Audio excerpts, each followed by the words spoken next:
आम खबर पाइलु कि गाँव में सामान्य गंडगोल होती से घटना आधार सांगे सांगे पुलिस गाँव में पहुँची घटना संबंध में आम जिते तदंत करूँ से आम जाना पाइलु कि दीज व्यक्ति बाबुला दास एवं तापस दास ये दीज व्यक्ति जन एक व्यक्ति घर को पशि घरे गंडगोल कर आक्रमण कर घटना क्रम दीज व्यक्ति सनातन दास एवं तांको बहु निरुपमा दास मध्य आघात प्राप्त होती जहाँ तदंतर एवं सुधा जना पड़ुची यही अभियुक्त व्यक्ति जनक एवं तांको साथी पीड़ित लोकों घर को जाइकिना कौन से पैसा लेन देन मामलें कौन गाड़ीमंद करते जितेबाला पीड़ित व्यक्ति विरोध करते गाड़ीमंद न करने ये उत्त्यक्त होई आक्रमण करते ये घटना से व्यक्ति दीज आघात प्राप्त होती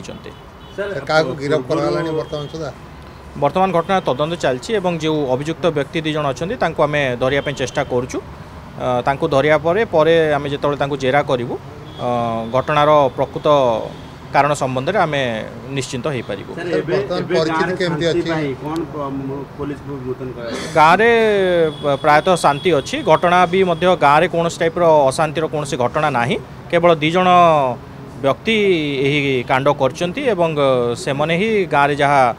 अशांत परिस्थिति सृष्टि कर गाँव में बर्तमान शांति अच्छी गाँव भी लोक सहित आम आलोचना करूँ गाँव कौन से व्यक्ति यही लोकों को समर्थन मध्य करना काम जो कर निंदा कर गाँव में बर्तमान शांति अच्छी पुलिस प्रेजेंस गाँव में अच्छी बर्तमान गोटे प्लाटून फोर्स गाँव में डिप्लॉय कराई से देखुं केमती गाँव में शांति श्रृंखला बजाय रही कमिटी गठन कर गाँव जिते वयोज्येष्ठ व्यक्ति और आखपाख अंचल जिते वयोज्येष्ठ व्यक्ति अच्छा घटन मध्यस्थता करते निरंतर भाव में गाँव लोकों सहित संजोग अच्छा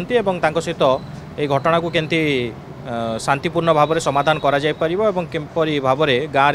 में स्थायी भाव में शांति प्रतिष्ठा करा जाय परिबो से संबंध में निरंतर भाव में से गाँव लोकों सहित कथबार्ता तथा आलोचना करुँच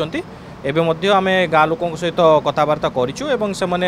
गाँव में बर्तमान शांतिर सहित समस्त लोक अच्छा जो दीज व्यक्ति ये घटना घटई गाँव शांति भंग करने चेष्टा कर विरुद्ध में द्रुत कार्यानुष्ठान ग्रहण करा ना तो घटना तदंतर अच्छी।